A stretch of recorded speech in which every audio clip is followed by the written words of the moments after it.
The first time I saw the concrete barrier blocking my dock, I thought a drunk boater had run aground. But when I stepped onto the packed dirt access path, I saw Rick leaning against his brand new $200,000 dock, sipping an iced cold brew, smirking like he'd just won the lottery. I'm Jake, 28, and this lakefront cottage has been in my family for 72 years. My great-grandfather bought the 2-acre plot in 1951, when the entire shoreline was just oak trees and unkempt trails. He built the 12-foot dock with his own hands a year later, using pine planks he milled himself, and every generation since has patched it, reinforced it, and sat on its weathered edge watching sunsets with people we love. That dock isn't just wood and concrete.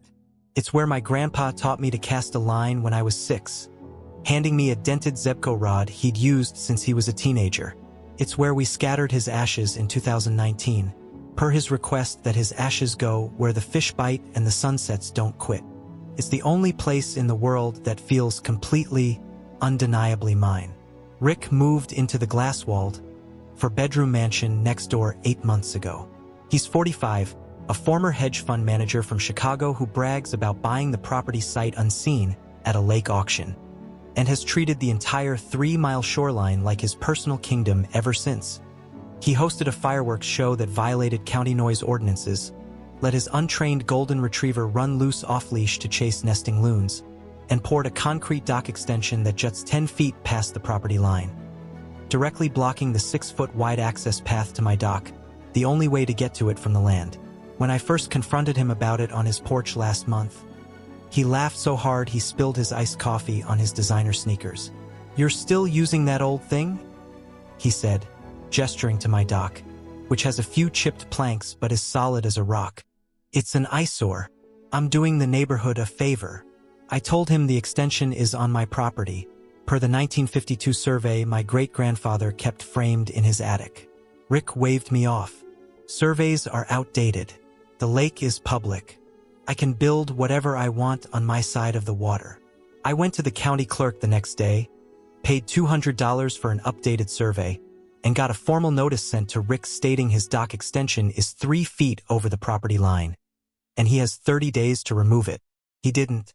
Instead, he poured a 3-foot-tall concrete barrier across the access path last weekend, chained a private property, an "no trespassing" sign to it, and posted on the local lake Facebook group that I've been harassing him and trying to steal his dock. That's when I knew this wasn't about a dock anymore. It was about power. And Rick was about to find out he picked the wrong person to mess with. I spent last night in my grandpa's attic, blowing dust off the old survey map, the one with his handwritten notes in the margins. Henderson Land, 1951. Respect the water, respect the neighbors. I also pulled out the original dock build permit from 1952, signed by the county, and a stack of faded photos.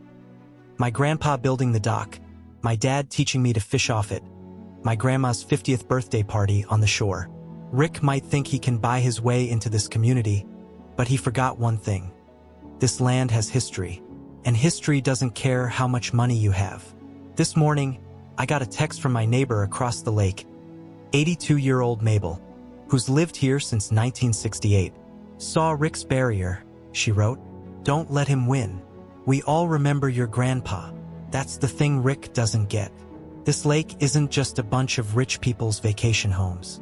It's a community, and he's already pissed off half the people who live here." When I walked down to the dock this morning to check the damage, I saw Rick standing on his dock, filming me with his phone. "Beigualai," he called out. "If you touch that barrier, I'm calling the cops on you for trespassing and vandalism." I didn't respond. I just pulled out my own phone, hit record, and said loud enough for him to hear, "That barrier is on my property.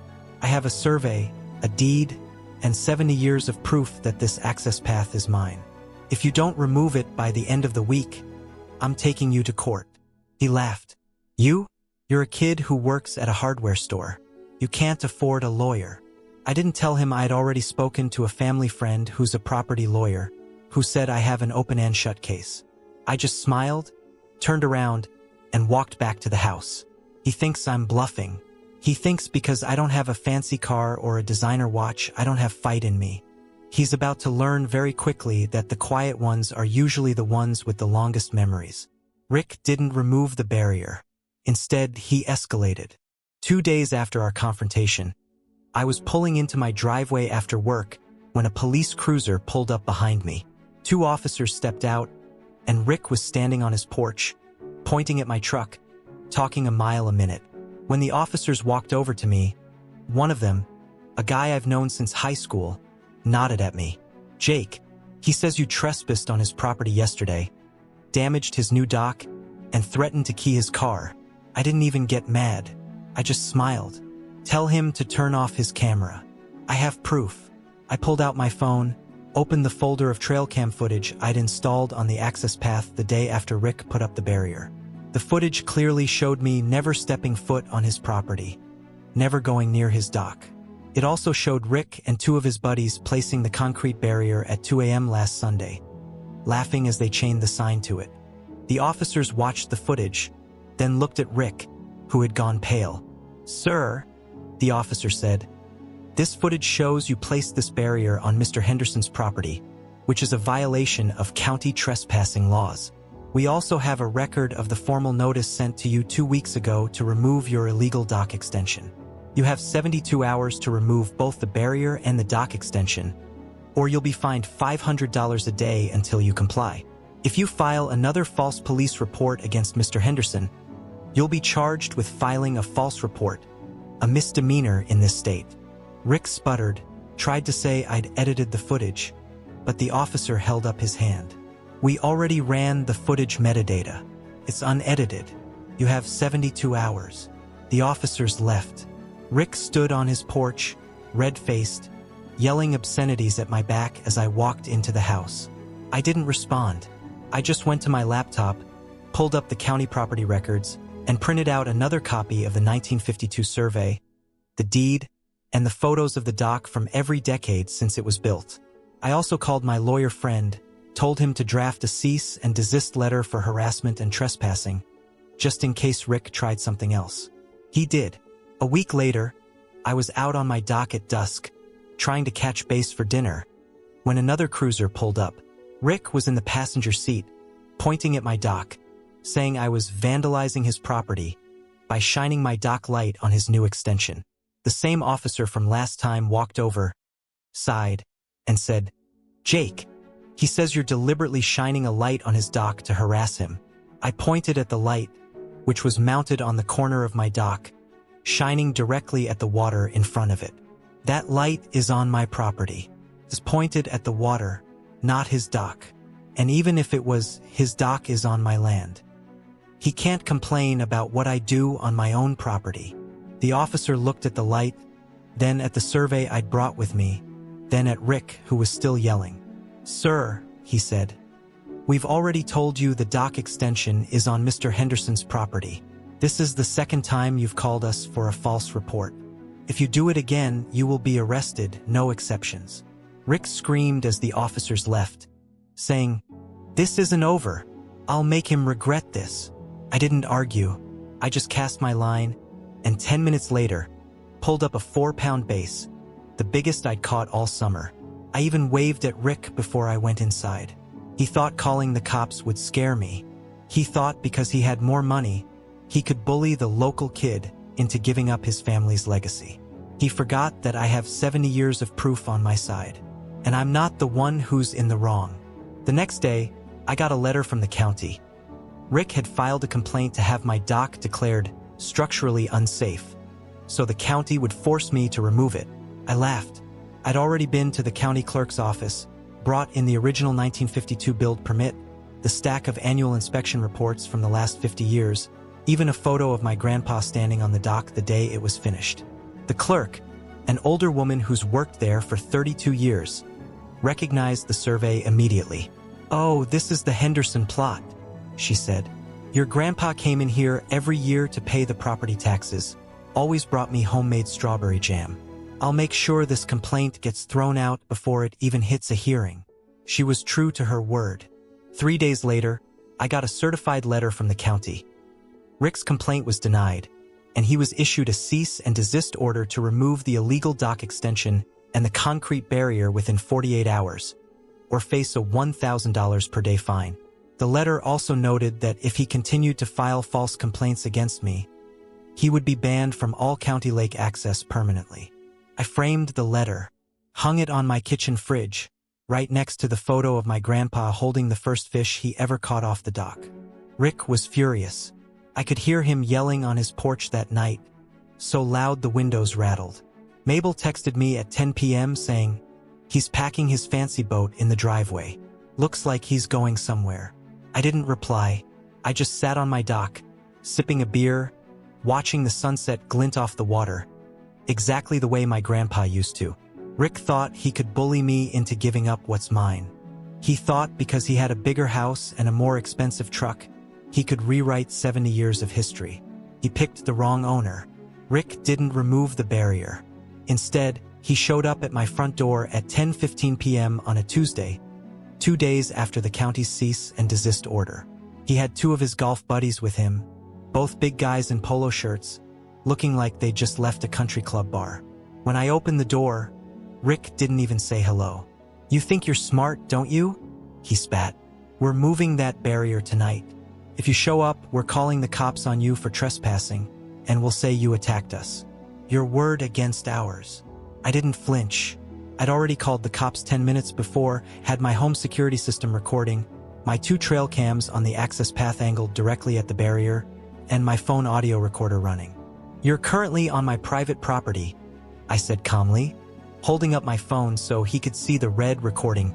"I have footage of you and your buddies placing that barrier last week. I have audio of you telling your girlfriend last month that you built it to keep that old geezer from his stupid dock. I just called the cops. You have 2 minutes to get off my property before you're arrested for trespassing, harassment, and filing false police reports." Rick laughed, shoving my chest slightly. "You're bluffing. You don't have SH. Before he could finish, a cruiser pulled into my driveway.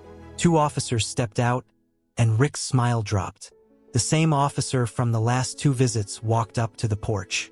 "Sir," he said, "we've had 3 reports of you harassing Mr. Henderson, trespassing on his property, and filing false police reports.